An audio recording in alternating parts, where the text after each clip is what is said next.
Hello guys, मैं हूं मनीष वर्मा और आपका स्वागत है हमारे चैनल लर्न ऑफ टेक्नो पर। डियर फ्रेंड, आज ही हमारा थ्योरी का सेशन है जिसमें हम वेल्डिंग के बारे में पढ़ रहे हैं। कल की क्लास में हम देखा था कि वेल्डिंग वर्कशॉप की सेफ्टी क्या क्या होती है। ठीक है, आज हम देखेंगे safety of tools and equipment, यानी कि औजारों और यंत्रों की सुरक्षा है वो क्या क्या हमें रखनी चाहिए। ठीक है, तो इससे पहले का वीडियो अगर आपने नहीं देखा है तो डिस्क्रिप्शन में आपको लिंक मिल जाएगा, वहाँ से आप इससे पहले का वीडियो वो देख सकते हैं। चलिए क्लास को शुरू करते हैं। तो इसमें दिया हुआ है औजारों व यंत्रों की सुरक्षा, यानी कि safety of tools and equipment. यंत्रों के बचाव के लिए निम्नलिखित सावधानियां हैं वो सदा याद रखो। कौन सी, यानी कि इक्विपमेंट उपयोग करते समय इसके निर्माता की ओर से दिए गए निर्देशों का हमेशा पालन करना चाहिए। यानी कि जो भी हमारा इक्विपमेंट बनता है, जो भी उसका मैन्युफैक्चरर होता है, तो वो क्या है, कुछ उसके लिए गाइडलाइंस बनाता है। तो उनका क्या है, हमें हमेशा क्या है, उन गाइडलाइंस को माइंड में रखते हुए भी उस चीज़ का क्या हमें यूज करना चाहिए। ठीक है, अगर हमें उस चीज़ के बारे में नॉलेज नहीं है, उसके गाइडलाइंस हमें नहीं पता है, तो हमें ऐसे टूल या इक्विपमेंट का यूज है वो नहीं करना चाहिए।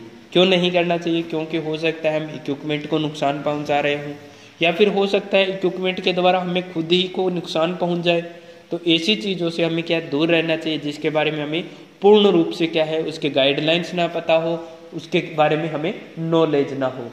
ठीक है डियर फ्रेंड, नेक्स्ट हमें दिया हुआ है बिजली द्वारा चलने वाली मशीनों की अच्छी अर्थिंग का उचित प्रबंध होना चाहिए। अब अर्थिंग का प्रबंध क्यों होना चाहिए? तो अर्थिंग करने से क्या होगा, हमें बिजली का झटका नहीं लगेगा, हमें क्या है करंट नहीं लगेगा, तो जिससे क्या है हमारा क्या है, एक बड़ा एक्सीडेंट होने से बचा जा सकता है। कई बार देखा होगा कई जगह क्या होता है, बिजली के चिपक जाने से क्या बिजली का झटका नहीं लग पाता है, और जो हमारा कारीगर होता है या जो भी वहाँ पर इंसान होता है, जो भी होता है कोई भी XYZ, तो वो उस तार के क्या है चिपक कर रह जाता है और उसकी मृत्यु हो जाती है।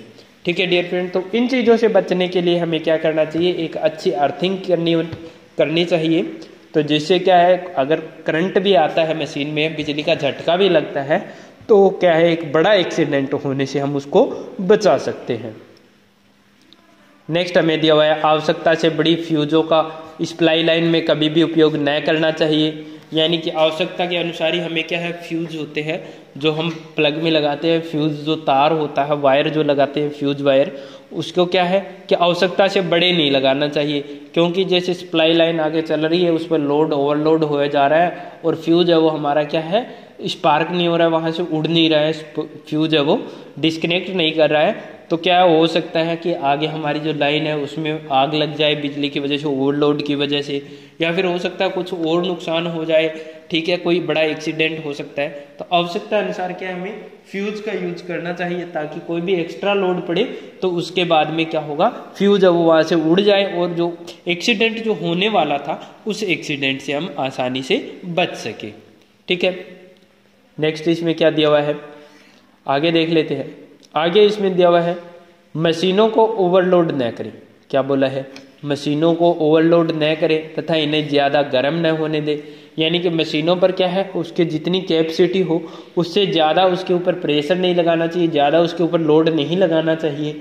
ठीक है, तो उससे क्या हो सकता है, कोई भी एक्सीडेंट हो सकता है, ओवरलोड की वजह से मशीन का कोई पार्ट टूट सकता है, कुछ भी नुकसान हो सकता है, कोई पार्ट टूट कर क्या है कारीगर को लग सकता है, साथी कारीगर को लग सकता है। तो क्या मशीनों को ओवरलोड न करें और इन्हें ज़्यादा गर्म न होने दे। क्या है, ओवरहीट होने से क्या होती है, धातु पिघल जाती है, तो धातु पिघल कर जाम हो जाएगा। ठीक है, तो भी क्या होगी, हमारी मशीन है वो एक्सीडेंट हो जाएगी। तो इन चीज़ों से हमें बचना चाहिए। ठीक है, नेक्स्ट इसमें क्या दिया हुआ है, नेक्स्ट इसमें दिया हुआ है घिसने वाले पार्टों पर उचित प्रकार की लुब्रिकेशन करते रहना चाहिए। उचित प्रकार की लुब्रिकेशन करते रहना चाहिए, यानी कि कौन से पार्ट, जो स्लाइडिंग वाले पार्ट हो या फिर एक दूसरे के अंदर मूवमेंट कर रहे हो। ठीक है, तो ऐसे पार्टों के ऊपर क्या है लुब्रिकेंट लगाना चाहिए। ठीक है, लुब्रिकेंट में क्या आता है, जैसे ग्रीस वगैरह आते हैं, मोबिल ऑयल भी यूज करते हैं लुब्रिकेंट में। तो इन चीज़ों का यूज हमें करते रहना चाहिए। तो जिससे क्या होगा, हमारे पार्ट वो जल्दी से नहीं घिसेंगे, उनके बीच में घर्षण कम होगा। ठीक है, और जो उसके अंदर जो मूवमेंट हो रही है वो भी क्या मूवमेंट घर्षण न होने की वजह से सरलता से उसमें मूवमेंट हो सकती है। ठीक है, नेक्स्ट इसमें दिया हुआ मशीन की आवाज बदलने पर इसका कारण ढूंढकर इसे दूर करने की कोशिश करें तथा किसी समझदार मिस्त्री की सहायता लें। क्या बोला है, मशीन की आवाज बदलने पर इसका कारण ढूंढना चाहिए। जैसे हम बाइक चला रहे हैं, गाड़ी चला रहे हैं, तो उसमें जैसे ही हमें आवाज चेंज होती है तो हमें अचानक से पता चल जाता है कि इसमें कुछ ना कुछ गड़बड़ हो गई है। तो जैसे ही मशीन में आवाज बदलती है, यानी कि पहले कुछ और आवाज आ रही थी, फिर अचानक से कुछ एक नई आवाज आने लग गई मशीन के अंदर। ठीक है, तो उस आवाज को क्या हमें मशीन को रोक कर चेक करना चाहिए कि कहाँ से ये प्रॉब्लम आ रही है, आवाज चेंज क्यों हो गई है। और चेंज आवाज ऐसे ही नहीं होती है, उसमें किसी न किसी प्रकार की कोई त्रुटि आती है या कोई ना कोई उसमें एक पार्ट है या कुछ भी है, वो उसका कोई ना कोई रीजन होता है। ठीक है, तो हो सकता है कि अगर हम उस आवाज के ऊपर ध्यान न दें, मशीन को चलाते रहें, तो आगे चलकर उससे एक्सीडेंट भी हो सकता है। तो इस वजह से क्या है, अगर कोई भी आवाज चेंज होती है मशीन की, जैसे हम बाइक चला रहे हैं, बाइक में अचानक से आवाज चेंज हुई, हम क्या है झट से बाइक को रोकते हैं और उसके बाद में चेक करते हैं कि कहाँ से ये आवाज आ रही है। तो सेम उसी प्रकार से क्या मशीनों की भी आवाज बदल जाने पर क्या है, उनके रीजन को ढूंढने चाहिए और एक अच्छे एक्सपीरियंस होल्डर कारीगर को उसके दिखाना चाहिए, उसकी सहायता लेनी चाहिए, हेल्प लेनी चाहिए और उस प्रॉब्लम को सोल्व करना चाहिए। ठीक है, नेक्स्ट हमारा ऑक्सीजन तथा एसिटिलीन गैसें एक स्थान से दूसरे स्थान ले जाने के लिए ट्रॉली का उपयोग करना चाहिए। ऑक्सीजन व एसिटिलीन गैस को एक स्थान से दूसरे स्थान तक ले जाने के लिए ट्रॉली का यूज करना चाहिए। वैसे डियर फ्रेंड मैं आपको बता दूं, कोई भी गैस हो, कोई भी गैस सिलेंडर हो, तो उसको एक ट्रॉली के माध्यम से एक स्थान से दूसरे स्थान पर लेकर जाना चाहिए। जैसे कि हमने घरों में नॉर्मली क्या देखा है, जो हमारा एलपीजी का सिलेंडर होता है उसको क्या लुढ़का कर ले जाया जाता है। तो ऐसा नहीं करना चाहिए, ऐसा करने से विस्फोट होने के चांसेज है वो बहुत ज़्यादा बढ़ जाते हैं। ठीक है, और सिलेंडर को फेंकना नहीं चाहिए, आराम से उसको रखना चाहिए एक स्थान पर। ठीक है, एक सुरक्षित स्थान पर उसको रखना चाहिए। अब क्या नॉर्मली देखने के लिए मिलते हैं, गैस सिलेंडर को फेंक दिया जाता है या फिर उसको लुढ़का के लेकर जाया जाता है। तो इस तरीके से उसके साथ बिहेवियर है वो नहीं करना चाहिए, क्योंकि गैस होती है, गैस एक प्रकार का क्या होता है, हमारा बॉम्ब की तरह कार्य करता है। क्योंकि उसमें गैस होती है, वो प्रेशर के द्वारा भरी हुई होती है और जब भी वो फटता है सिलेंडर तो गैस क्या होती है, अचानक से बाहर निकलती है। तो इतनी गर्म हो जाती है गैसें, जब भी कोई सिलेंडर फटता है तो उसके अंदर की गैस वो इतनी ज़्यादा गर्म हो जाती है कि ऑक्सीजन के संपर्क में आते ही उसमें आग लग जाती है। जब भी हमने नॉर्मली देखा होगा कि कहीं पर भी कोई भी गैस सिलेंडर फटता है तो उसमें अचानक से आग लग जाती है, आग का गोला बन जाता है।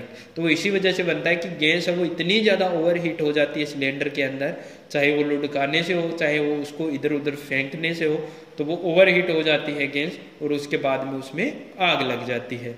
ठीक है, तो इस प्रकार के हमें क्या है, मिसबिहेवियर है वो गैस सिलेंडर के साथ में नहीं करना चाहिए। कहीं भी अगर हम ला रहे हैं या लेकर जा रहे हैं तो एक ट्रॉली होना चाहिए, एक उचित कोई इक्विपमेंट होना चाहिए। ठीक है, कोई एक व्हीकल होना चाहिए उसके अकॉर्डिंग कि उसके ऊपर रखकर हम क्या है, गैस सिलेंडर या गैस को एक स्थान से दूसरे स्थान तक ले जा सके। नेक्स्ट हमारा गैस वेल्डिंग आरंभ करते समय हाइड्रोलिक बैक प्रेशर वाल्व में पानी का लेवल ठीक होने के बारे में सदा निरीक्षण करना चाहिए। सॉरी, ये थोड़ा ऊपर चला गया। क्या बोला है कि गैस वेल्डिंग में आरंभ करते समय हाइड्रोलिक बैक प्रेशर वाल्व में पानी का लेवल ठीक होने के बारे में सदा निरीक्षण करना चाहिए। कभी भी हम कहीं भी कार्य कर रहे हैं, गैस का ही नहीं, कई बार क्या होता है ऑयल का भी प्रेशर चेक करना रहता है, एयर का भी प्रेशर चेक करना रहता है। तो इन सब चीज़ों को ध्यान में रखते हुए ही हमें कोई ना कोई ऑपरेशन है वो करना चाहिए। चाहे हम किसी भी प्रकार का ऑपरेशन कर रहे हैं तो पहले जो भी उसके दिशा निर्देश है, जो भी उसके गाइडलाइंस है, जहाँ जहाँ भी वाल्व लगे हैं, जहाँ जहाँ भी लेवल चेक करने के लिए स्थान है, तो उन सभी स्थानों को चेक करना चाहिए। एक मिनट, सभी लेवल सही है, सभी प्रेशर सही है, तो उसके बाद ही हमें क्या है, कोई ऑपरेशन जो हम कर रहे हैं उस ऑपरेशन को शुरू करना चाहिए, जिससे क्या है एक बड़ा हादसा होने से रोक सकते हैं।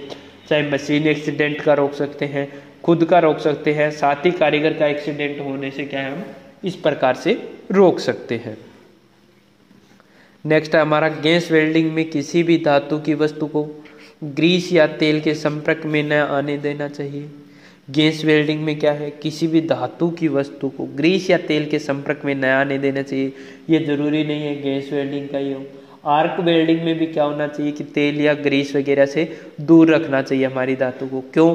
क्योंकि जैसे हम आर्क वेल्डिंग करते हैं तो वहाँ पर एक आर्क उत्पन्न होती है, चिंगारी उत्पन्न होती है, ठीक है। उस चिंगारी से क्या है, ग्रीस या तेल में आग लग सकती है। गैस वेल्डिंग जब हम करते हैं तो उसमें क्या होती है, जो हमारी जो टॉर्च होती है उसके आगे क्या होती है, आग उत्पन्न करते हैं हम। आग क्यों जलाई जाती है, हीट देने के लिए, जिससे कि हम कोई भी इक्विपमेंट है, कोई भी धातु है, उसको पिघलाकर उसकी वेल्डिंग कर सके। तो इसके लिए क्या है, ग्रीस या तेल के संपर्क में ना आने देना चाहिए। अगर उसके संपर्क में कोई भी ज्वलनशील पदार्थ आएगा तो वहां पर एक विस्फोट हो सकता है, वहां पर एक्सीडेंट हो सकता है, आग लग सकती है वहां पर, ठीक है। तो इन चीज़ों का हमें क्या है, विशेष रूप से ध्यान रखना चाहिए। पीछे की क्लास में भी मैंने बताया था आपको, ग्रीस, तेल वगैरह है या फिर जो भी ज्वलनशील पदार्थ है उनको वेल्डिंग वर्कशॉप में नहीं रखना चाहिए। जहां पर हम वेल्डिंग कर रहे हैं उस स्थान पर ये इस टाइप के इक्विपमेंट है वो नहीं होने चाहिए, ठीक है। नेक्स्ट है हमारा 10 नंबर, गैस सिलेंडरों को गिरने से रोकने के लिए सदा किसी वस्तु के साथ क्लैंप व बांध कर रखना चाहिए। अब इसमें क्या बोला है, गैस सिलेंडरों को गिरने से रोकने के लिए, जैसे कि मैंने आपको बताया था कि घरों में क्या करते हैं, जो एलपीजी गैस सिलेंडर होता है उनको फेंक दिया जाता है। तो इस प्रकार के काम हमें नहीं करना चाहिए। ये यहाँ पर क्या है, होशियारी दिखाने वाली बात नहीं है डियर फ्रेंड। यहाँ पर क्या है कि जैसे आपने गैस सिलेंडर फेंका, हो सकता है उसके अंदर गैस थी वो गर्म थी, और जैसे उसको धक्का लगा तो उस गैस का प्रेशर क्या हो गया, बढ़ गया, अचानक से उसकी क्या है, हीटिंग बढ़ गई। यानी कि कोई भी गैस है उसको गर्म करेंगे तो उसका जो प्रसार क्षेत्र होता है वो बढ़ जाता है। जब गैस ठंडी होती है तो उसमें क्या होता है, सिकुड़न आती है, ठीक है। तो जैसे प्रसार क्षेत्र बढ़ेगा तो सिलेंडर हो सकता है हमारा फट जाए और एक बड़ा एक्सीडेंट हो सकता है, ठीक है डियर फ्रेंड। तो इस प्रकार के काम हमें नहीं करना चाहिए। गैस सिलेंडर अगर गिरने वाला होता है तो उसको भी क्या है, एक जगह बांध कर रखना चाहिए ताकि सिलेंडर गिर ना सके, ठीक है। नेक्स्ट हमारा, इलेक्ट्रोड होल्डर की इंसुलेशन खराब न होने दो। इलेक्ट्रोड होल्डर जो होता है, इलेक्ट्रोड होल्डर जो होता है उसके ऊपर क्या होता है, इंसुलेशन चढ़ा होता है, रबर का इंसुलेशन लगा होता है, तो उसको खराब ना होने देना चाहिए। क्योंकि अगर मान लो वो खराब हो गया या टूट गया, बाई चांस हम क्या वेल्डिंग कर रहे हैं और हमें ध्यान में नहीं रहता है, और उसके क्या है, जो हमारा होल्डर होता है उसके हाथ टच हो जाए, हो सकता है करंट का झटका लग जाए, या फिर जैसे हम काफ़ी टाइम से वेल्डिंग कर रहे हैं तो होल्डर है वो हमारा क्या हो गया, गर्म हो गया हीट की वजह से, तो हो सकता है हमारा क्या हाथ जल भी सकता है, करंट भी हमें लग सकता है।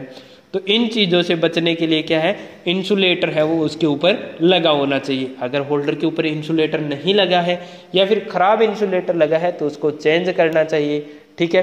तो जैसे क्या है, बिजली का झटका लगने से बच सकते हैं और साथ में जलने से भी खुद को बचाया जा सकता है, ठीक है डियर फ्रेंड। नेक्स्ट है हमारा पर्सनल सेफ्टी, ठीक है। अभी हमने क्या पढ़ा, टूल्स एंड इक्विपमेंट सेफ्टी, इससे पहले हमारा था वर्कशॉप सेफ्टी, अभी नेक्स्ट हमारा पर्सनल सेफ्टी। तो इसको हम देखेंगे नेक्स्ट वीडियो में। आज की वीडियो में बस इतना ही। वीडियो अगर आपको अच्छा लगता है तो ज़्यादा से ज़्यादा शेयर कर दीजिए, और हर शाम 6 बजे और हर शाम 8 बजे आप हमारे चैनल पर विजिट कर सकते हैं, ठीक है dear friend. Wish you all the best.